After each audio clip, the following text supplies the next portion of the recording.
It's a pristine atoll ring that only just breaks through the surface of the South Pacific. An idyllic dot in Melanesia.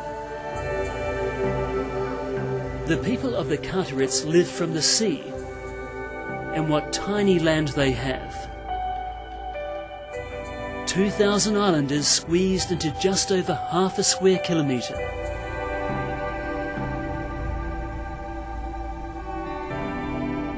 The islanders may have had little inside world, but they claim the outside world is destroying them. They say they are doomed. The island's sinking.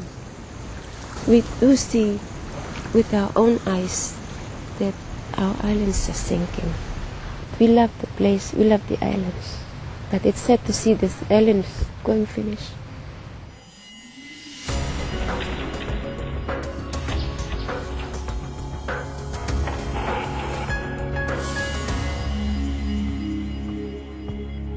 Hello and welcome to World's Untold Stories. I'm Colleen McEdwards. A recent report on global warming warned that entire cultures are at risk of being wiped out if nothing is done.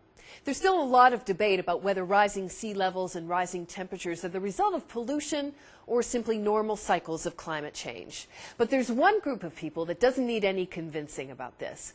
In the documentary, That Sinking Feeling, Steve Marshall visits a group of islands in the South Pacific that seem to be disappearing one hut, one garden, one village at a time.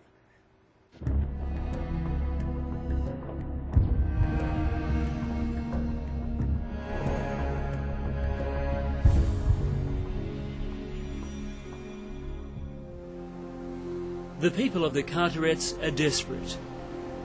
Lacking in food, their livelihoods destroyed. 400 years of occupation is about to end.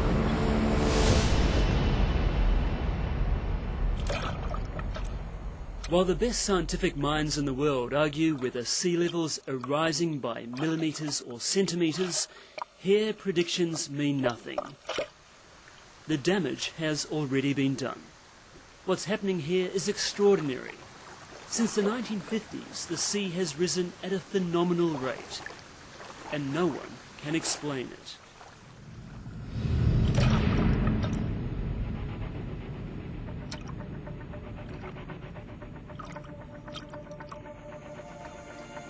The Carteret people are at war with the sea.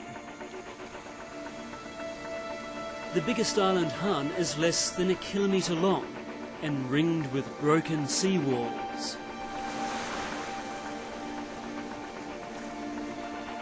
The islanders built rock and clam barriers in a futile effort to hold back the rising seas.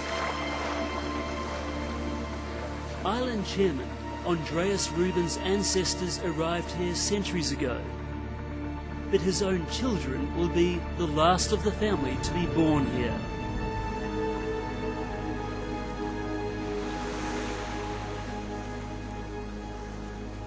We are right where my grandfather's house was, and the shorelines was out from my grandfather's house, was out about 18 meters.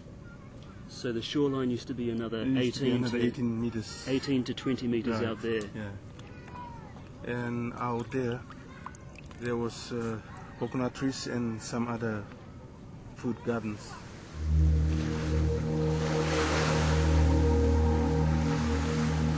The people can live off the land no longer. Swamp taro, breadfruit and banana used to be part of a balanced diet for the islanders. Now the sea water that washes into the gardens at high tide has destroyed everything.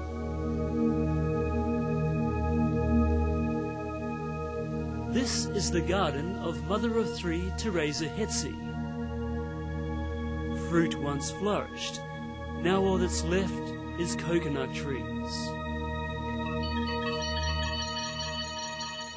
It means that I will have no banana now to eat, and I will eat coconut only without banana, because the sea spoils my garden.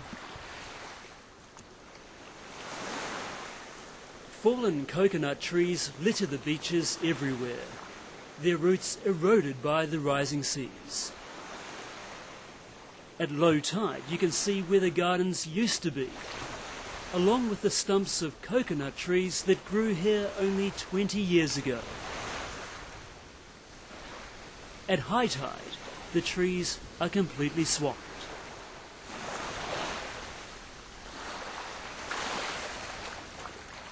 At the moment now, the sea rises and washes away the roots of the coconut trees. The coconut cannot be a big fruit, only small ones.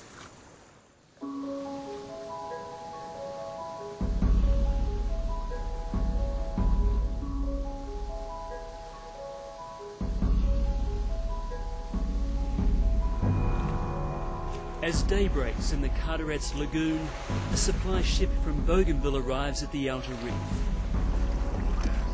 This battered ship has no anchor and has engine trouble. But the islanders are only interested in what's on board. The emergency rations of rice won't go far, but it's all that can be unloaded from a drifting ship. The ship doesn't come, the people just go hungry, as usually is the case. Bougainville's Minister for Atolls is on board too.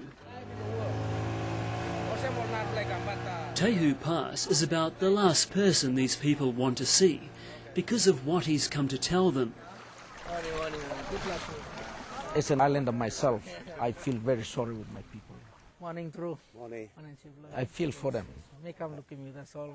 Speaking from the bottom of my heart, I'm indeed very sorry that the situation has to turn out this way.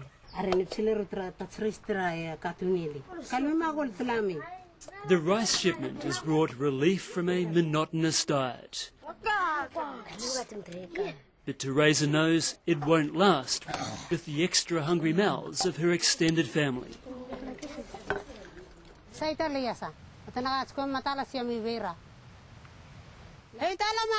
If not rice, we'll just live on coconut only. We just can eat coconut only with fish.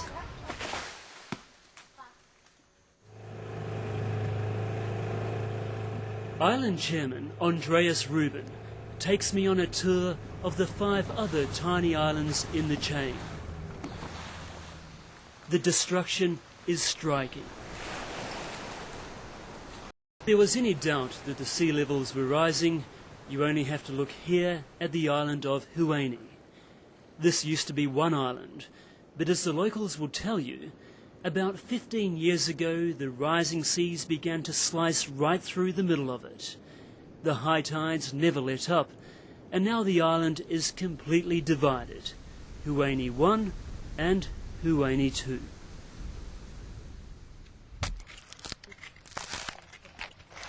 Remarkably, 3 families managed to survive on fish and coconuts on an island the size of a football field.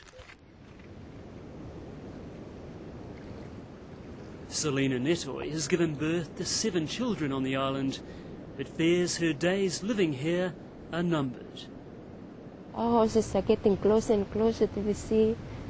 The sea is coming closer to us. Maybe one day a tidal wave will come and just sweep every one of us out. Our houses and everything, our kids. So we never know when this will happen. Only God knows when this will happen.